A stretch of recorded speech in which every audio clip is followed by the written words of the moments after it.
Breaking news. ডিসেম্বরে কি সত্যিই ফিরবেন শেখ হাসিনা? সামনে খোলা রয়েছে তিনটি পথ। ডিসেম্বরে বাংলাদেশে ফেরার ঘোষণা দিয়েছেন ক্ষমতাচ্যুত সাবেক প্রধানমন্ত্রী শেখ হাসিনা।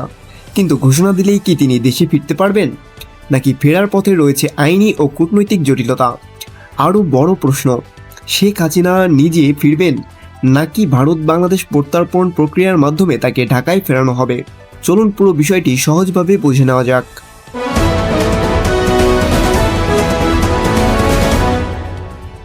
Breaking news. তারেক রহমানের দিল্লি সফর ঘিরে নতুন উত্তেজনা।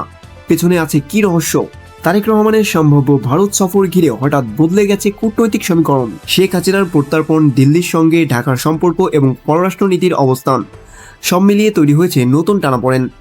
কিন্তু প্রশ্ন হচ্ছে, সফর কি সত্যি আটকে যাচ্ছে, নাকি এর পেছনে চলছে আরও বড় কোনো কূটনৈতিক হিসাব?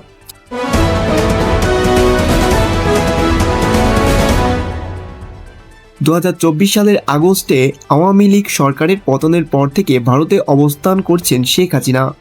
সম্প্রতি দিল্লি থেকে দেওয়া এক বক্তব্যে তিনি ডিসেম্বর মাসে বাংলাদেশে ফেরার ইচ্ছার কথা জানান।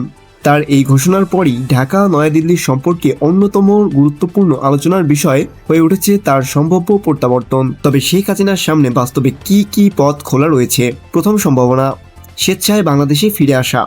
তিনি বাংলাদেশের নাগরিক, কিন্তু তার পাসপোর্টে বর্তমান অবস্থান এবং দেশে প্রবেশের প্রয়োজনীয় ভ্রমণ নথি গুরুত্বপূর্ণ বিষয় হয়ে দাঁড়াবে।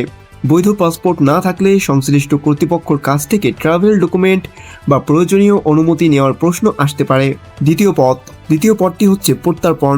বাংলাদেশ ইতিমধ্যে ভারতের কাছে শেখ হাসিনাকে ফেরত চেয়ে আনুষ্ঠানিক অনুরোধ করেছে।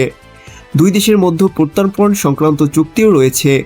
তবে এর অর্থ এই নয় যে অনুরোধ করলেই তাকে স্বয়ংক্রিয়ভাবে বাংলাদেশে পাঠানো হবে। ভারতের নিজস্ব আইন, বিচারিক প্রক্রিয়া এবং প্রত্যর্পণ সংক্রান্ত শর্ত বিবেচনা করা হতে পারে। তৃতীয় বিষয়টি আরও গুরুত্বপূর্ণ, বাংলাদেশে ফিরে গেলে তার বিরুদ্ধে চলমান আইনি প্রক্রিয়া কিভাবে এগোবে।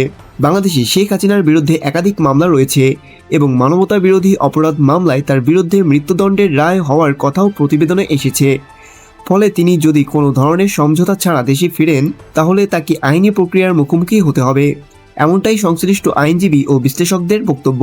এখানে আরেকটি রাজনৈতিক প্রশ্নও সামনে আসে। শেখ হাসিনা যদি ঘোষণা অনুযায়ী দেশে ফিরতে চান, তাহলে তার প্রত্যাবর্তন কি শুধুই ব্যক্তিগত সিদ্ধান্ত, নাকি এর পেছনে আওয়ামী লীগের রাজনৈতিক ভবিষ্যৎও জড়িত?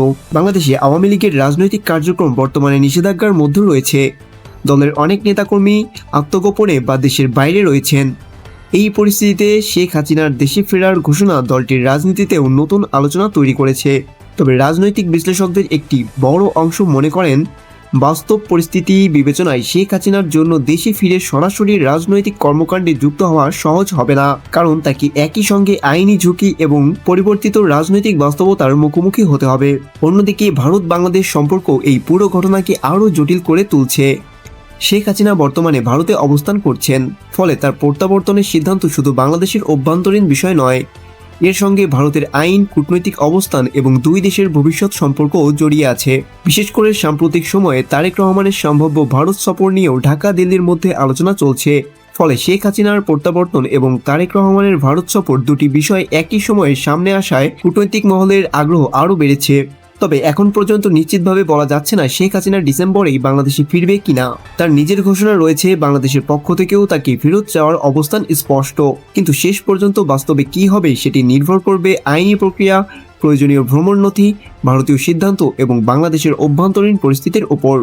তাই এখন সবচেয়ে বড় প্রশ্ন, ডিসেম্বরে শেখ হাসিনা সত্যিই ঢাকার মাটিতে ফিরবেন, নাকি তার ঘোষিত প্রত্যাবর্তন শেষ পর্যন্ত কূটনৈতিক ও আইনি জটিলতায় আটকে যাবে? এই প্রশ্নের উত্তর মিলবে আগামী কয়েক মাসের ঘটনা প্রবাহের মধ্যেই।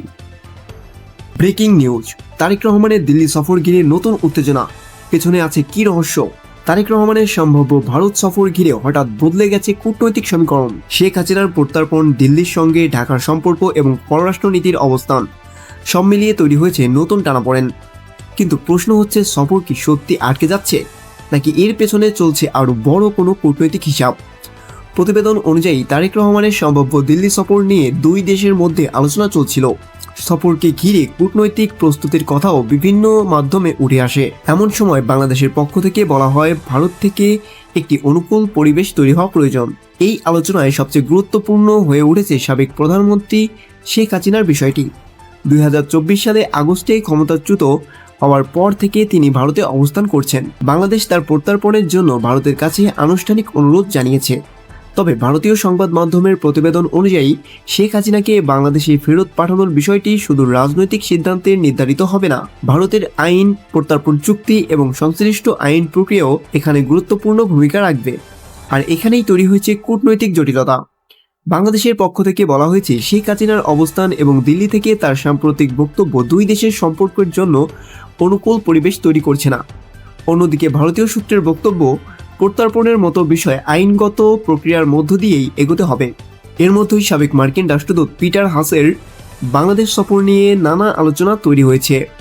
বিভিন্ন প্রতিবেদনে তার একাধিক বৈঠকের কথা বলা হলেও এসব বৈঠকের সঙ্গে তারেক রহমানের ভারত সফরে আটকে যাওয়ার সরাসরি সম্পর্ক রয়েছে এমন কোনো নিশ্চিত সরকারি প্রমাণ এখনও প্রকাশ্যে নেই। একইভাবে সামাজিক যোগাযোগ মাধ্যমে দাবি করা হচ্ছে পররাষ্ট্রমন্ত্রী খলিলুর রহমান এবং বিদেশি কূটনৈতিক মহলের কেউ কেউ নেপথ্য থেকে সফরের সমীকরণ বদলে দিয়েছেন।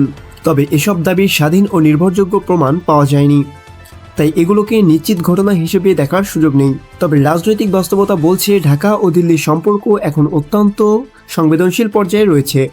সীমান্ত নিরাপত্তা, বাণিজ্য, জ্বালানি এবং আঞ্চলিক স্থিতিশীলতা পাশাপাশি শেখ হাসিনার প্রত্যাবর্তন বড় ইস্যু হয়ে উঠেছে। অন্যদিকে সামনে রয়েছে গুরুত্বপূর্ণ আন্তর্জাতিক কূটনৈতিক আয়োজন। ফলে তারেক রহমানের ভারত সফর হলে সেখানে দুই দেশের সম্পর্কের পাশাপাশি শেখ হাসিনা প্রত্যর্পণ সহ একাধিক বিষয়ে আলোচনা হতে পারে বলে ধারণা করা হচ্ছে। সবচেয়ে বড় প্রশ্ন এখন একটাই, দিল্লি সফর কি সাময়িকভাবে পিছিয়ে যাচ্ছে, নাকি এর মাধ্যমে বাংলাদেশ ভারত সম্পর্কের নতুন কোনো সমীকরণ তৈরি হয়ে যাচ্ছে? আগামী দিনগুলোতে দুই দেশের আনুষ্ঠানিক বক্তব্য এবং কূটনৈতিক তৎপরতাই এই প্রশ্নের উত্তর দেবে। তাই পুরো পরিস্থিতির দিকে নজর রাখছে রাজনৈতিক ও কূটনৈতিক মহল। শেষ পর্যন্ত থাকার জন্য ধন্যবাদ।